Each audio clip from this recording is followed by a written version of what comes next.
Hi, this is Jason from Horrific Nightmares. Welcome back to the Terror in the Isles Challenge.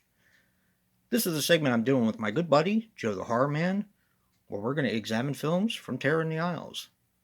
Not only the theatrical cut, but the television cut as well.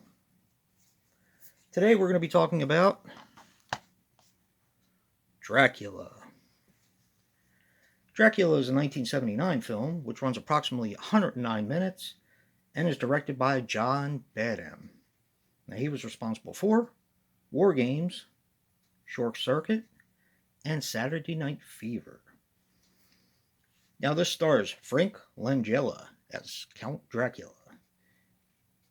He was in Robot and Frank, which I still need to see, Frost Nixon, and The Box. Laurence Olivier as Van Helsing. He passed away on July 11th, 1989, at the age of 82. He was in The Sleuth, Rebecca, and the Jazz Singer. And Donald Pleasance as Dr. Jack Seward. He passed away on February 2nd, 1995, at the age of 75. He was in Cul-de-sac, You Only Live Twice, and a little movie called Halloween. Now, the budget on this was $12.1 million, and this had a worldwide gross of $20.1 million. And the movie takes place in 1913. Okay. Now,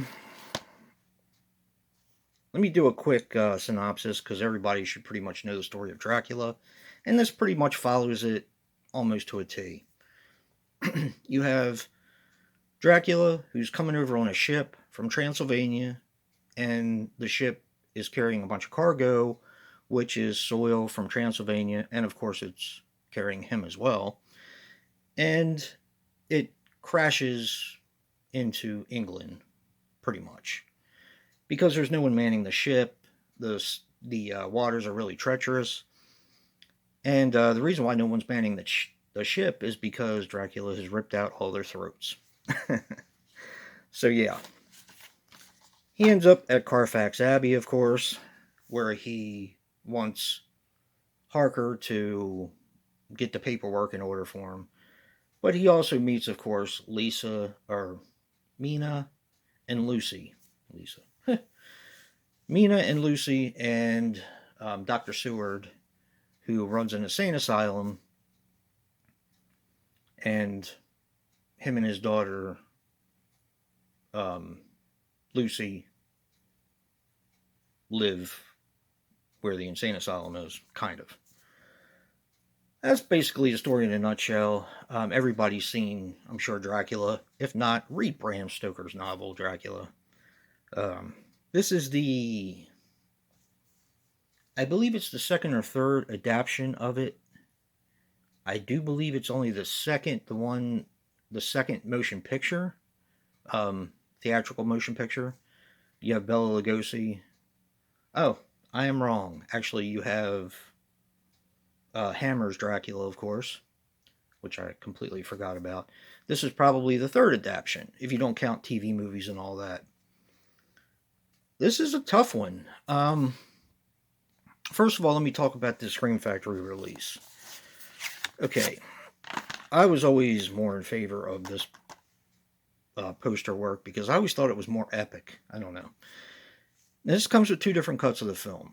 It comes with a director's approved desaturated timing cut, which is basically they wanted to revamp Dracula, give it more color, and that's okay, I guess.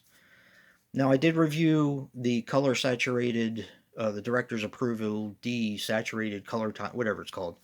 I did review that for Body Bags, which you've probably already seen by now. But with Terror in the Isles, we're strictly doing what came out in the theaters. And this also, of course, has the theatrical cut on it as well. Now, not to beat a dead horse, but I'm a big fan of the coloring used in the theatrical Dracula film. The colors are very washed out. It lends to the atmosphere of the film. The set pieces are beautiful. I mean, when you go to Dracula's castle, you go to Dracula's castle. It is gorgeous. Spiders, spider webs, candles, statues, and it's all very washed out. It's just gorgeous. I was always a fan of the hammer set pieces and the castles. This blows it away, in my opinion. So you have. I'm not going to do a comparison. I think this might be my second favorite Dracula, next to Bela Lugosi. It was always Christopher Lee before, and I do like Christopher Lee. Like I said, I'm not comparing, but I do like Christopher Lee better than Frank Langella. Although, I do like this movie better. I think it's better made, in my opinion. Now, a couple interesting things about the film. One I found out from Joe is that Laurence Olivier actually had a blood disorder, surprisingly enough, and they didn't think he was going to make it through the film. I'm not going to say what happened because it'll kind of give away the ending a little bit, but the following year he did make The Jazz Singer, where he played Neil Diamond's father, which I'm quite familiar with that movie, and he did look a lot older. So he was in rough shape. You could kind of tell now that I look back on it and got the information from Joe. Another thing I thought was interesting is that Frank Langella did not want to wear fangs or have any blood on the fangs in the film. He also did not want to do any promos as Dracula. That was the only way he would do the film. And I personally think he did a fantastic job. He kind of plays an everyman Dracula. He does have class, he does have style, but he does play an everyman Dracula. I love this film. Of course, I'll watch anything with Donald Pleasance in it. R.I.P. Donald Pleasance. And Laurence Olivier is great as well. This is just a very well-made film that I happen to think the theatrical cut is a lot better. So, yeah. I'm going to get to my relatable recommendation now that I've rambled on enough. And the relatable recommendation is Horror of Dracula. That's Hammer's Dracula piece. I think if you like the Frank Langella Dracula, you'll definitely like this. Most people, I think, like it a little bit better. And like I said, I'm not trying to compare them, do a slot by slot comparison, but I do like Christopher Lee better as Dracula, but I do like the Dracula film a little bit more. It's like a little bit more went into it.